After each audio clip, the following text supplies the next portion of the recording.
Hello world, Jimmy here, Sharon from Austin, Texas. Can't find a good video about a Delta 5052 model, 52-inch rip capacity, 10-inch table saw. It's December 24th, 2014.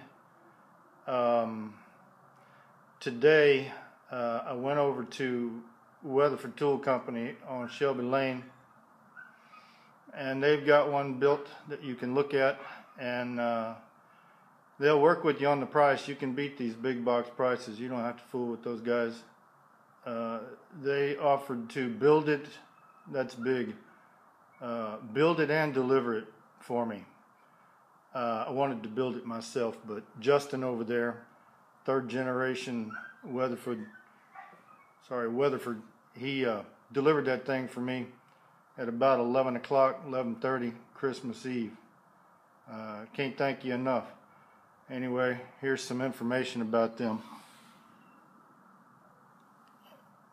I hope you can see that stuff. Anyway, I'm not much for retakes, and I don't want to redo it. So, comes in 3 big boxes. You can see those 2 on the floor. They're big. And then that long box on the floor is the rails. It's it's heavy. Anyway, here we go.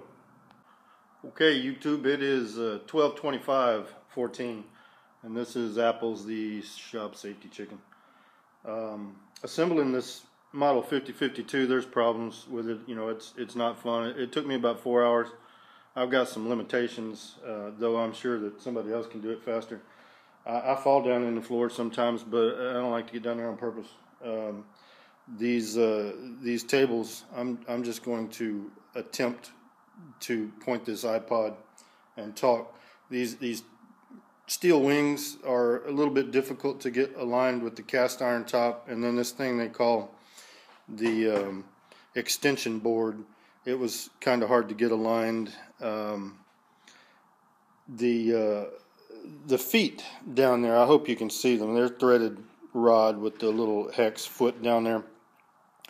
I wasn't able to get things going all that well. It seemed like the threaded extension was coming out too far and getting wobbly, so I stuck a 3/4 inch piece of wood under there and decided I'd live with that just fine. This saw, it has a price point that I really like and capabilities, and that's the reason I chose it. I don't really need a 52-inch rip like this, but I don't like to get down on the floor, like I said. Only on an accident. Let's talk about, I think I did a poor job of getting this focused earlier. If you're local, you might care. The Weatherford Tool Company. Let me see if I can get that. And then the Delta model. Alright, well, I hope you can read that. Justin Weatherford there. Local business. I liked it. The whole experience. So here's the manual covering the models. They're check marked by the 5052. That's the one that I'm working with. And there's some leftover washers. Guys aren't kidding when they're assembling that 725 model. It is difficult to align these tabletops and all the pieces. And they have a split rail system on that cheaper model that I'm sure it's just a nightmare. These bigger saws, they have a one-piece front and back rail, and that made that part really pretty nice. Didn't really have any complaints about the whole thing. The manual's terrible. I misused washers here and there intentionally because I didn't want to go shopping.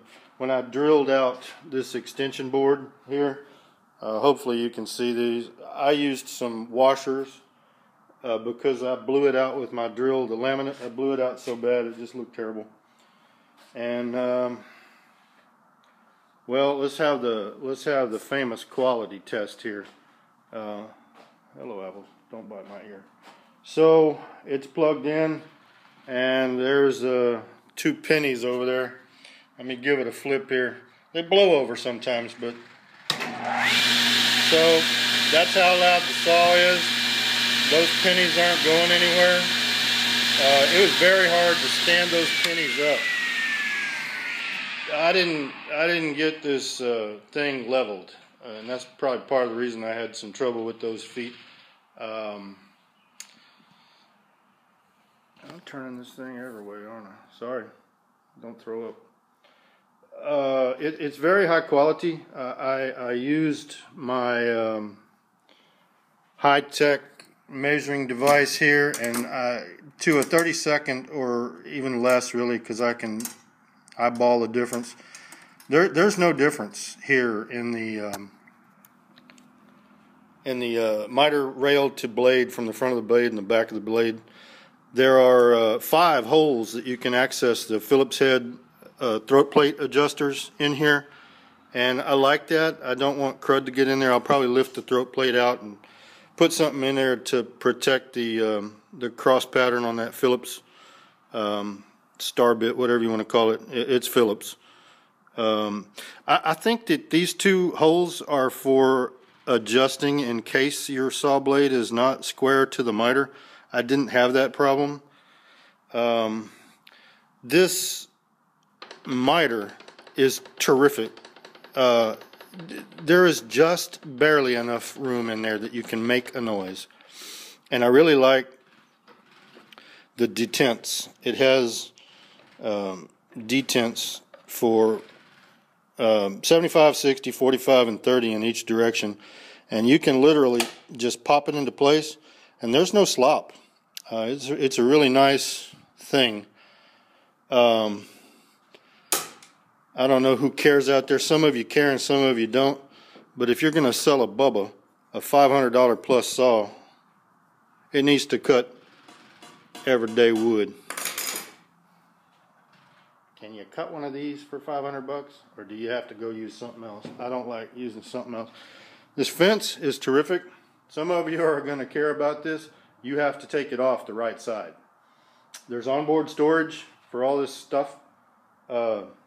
My traditional onboard storage is to shove it over here to the right as far as it'll go and leave it there. I intend to put a router in there. Hopefully that won't be too much of a conflict. Level off here. This thing is terrific. This is why I went shopping for a saw, because that old Craftsman thing over there, it took me 5-10 minutes and foul mouth experience just trying to get the rip fence straight. Anyway, this thing is a dream. I can slide it over until it lines up with that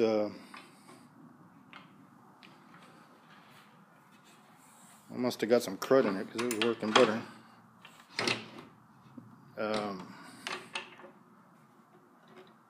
I can line it up with that miter slot, and you can't feel the problem. You can't feel the difference. It's really pretty nice. And it doesn't have the micro adjust, but I don't care. I always hit it with my fingers anyway. I can't think of anything else to say. But, oh, I can too. I can think of one thing. You know, all these saws, if you want capabilities like cutting 3.5 inches, good luck getting that from Grizzly or Shop Fox or whoever. I really like their stuff, but it just didn't do it for me. And it's a few $100s more than this. This one was $1,000 or a little over, or no, about $1,100, I think. Anyway, you know, you buy those saws, they're already over the price of this one, and if you want wheels on it, you know, I change my mind all the time. I want to move things in my shop, so you know, it's an eventuality. But this is huge,